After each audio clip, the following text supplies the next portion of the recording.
এটা হচ্ছে ছাই। এখন এই ছাইটা না দিলে মাছটা কাটা যাবে না। দাঁড়াও, এখন মাছটা কিভাবে কাটবো বলো? মাছটাকে, তাজা মাছটাকে গলা কেটে দিই, ঠিক আছে?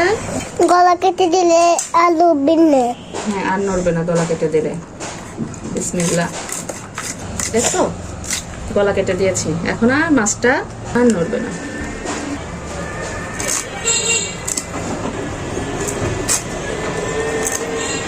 শোল মাছ আমার খুবই পছন্দ, শুধু আমার না, আমার হাজবেন্ডের। আমারও পছন্দ। তোমারও পছন্দ? আমার আবার ডিম পছন্দ, আলু পছন্দ। তাই? হ্যাঁ। এখন এই যে এটা আমার শ্বশুর খেতে ভালোবাসে, এটা আমার বর খেতে ভালোবাসে। আর এই যে দুই পাশ থেকে দুই চল বের করে নিয়েছি, এখন এটা ঠিক মাঝখান দিয়ে কেটে নেব। এই যে মাথাটা ঠিক এমন হলো।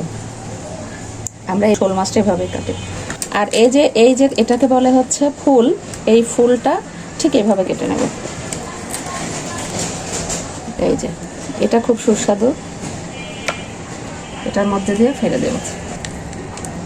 এই যে এখন এটা হচ্ছে কাটবো। কত বড় একটা মাছ কাটার পরে কতটুকু হয়ে গেল। আর এটা বের হয়েছে নাড়ি থেকে, এটা আমরা বলি কুচলো। এই কুচলোটা কাটার নিয়ম আছে। এই যে এইভাবে এইভাবে 2 থেকে 3 মিনিট পর এটা আবার এই চাষলে, বটিতে চাষলে একদম লালচে লালচে ময়লা বের হয়।